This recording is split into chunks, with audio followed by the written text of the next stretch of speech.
After Jesus had the Passover supper with his disciples, they sang a hymn and went to an olive grove where Jesus prayed. He knew he was about to suffer and die, and he didn't want it to happen. But he prayed, nevertheless, not my will, but your will be done, Father. Now earlier that week, Judas, who was one of Jesus' followers, had been paid 30 pieces of silver by the religious leaders for agreeing to show them when they could arrest Jesus quietly.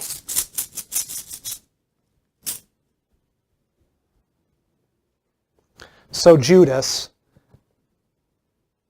led the temple guard to the olive grove. Then Judas greeted Jesus with a kiss, which was the sign to the guards that that was the man they should arrest. And as they were arresting Jesus, the disciples all fled.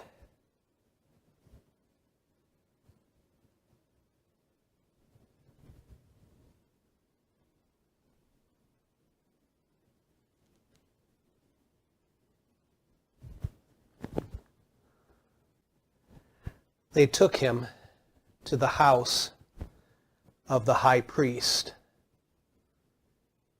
where they questioned him.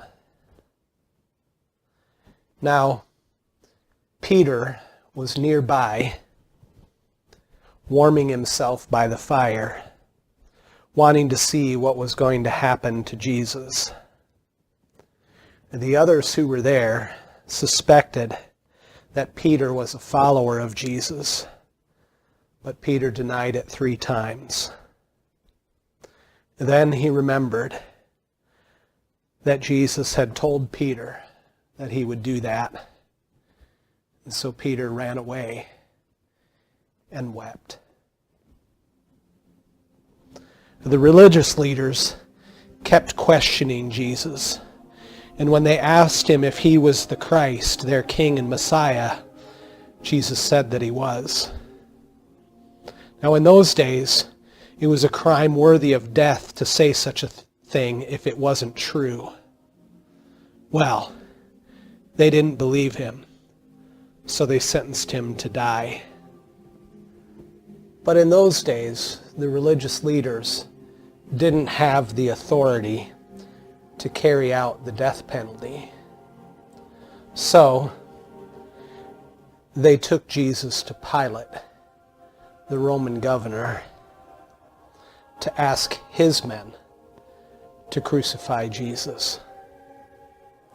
At first, Pilate didn't want to do it, but the people kept pressuring him, so eventually he gave in. They took Jesus outside the city to a hill called Golgotha, which means the place of the skull. There, they nailed him to a cross of wood, which was a form of punishment reserved for the worst criminals. Even though Jesus hadn't done anything wrong, they put him to death.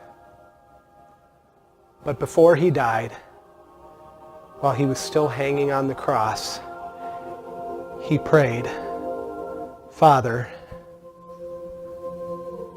forgive them."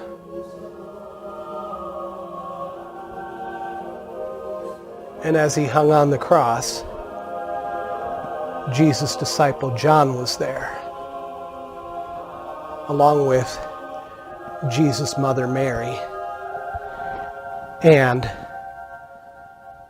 some other women who were Jesus' followers.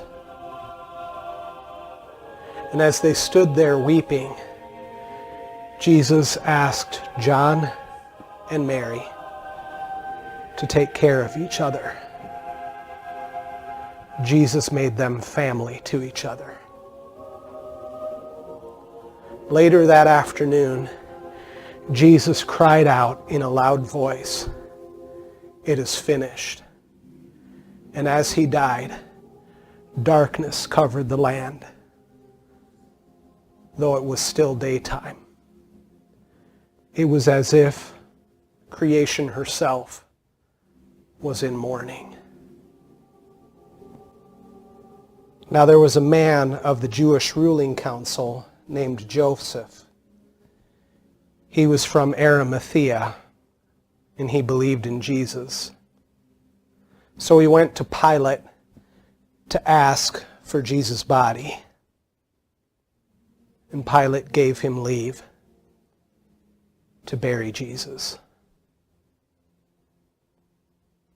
So just before the Sabbath began that Friday evening, Joseph wrapped Jesus' body in cloth, placed the body in a tomb that was nearby, and rolled a heavy stone across the entrance that no one could move once it was in place. And all those who had loved and followed Jesus passed the night in great sadness.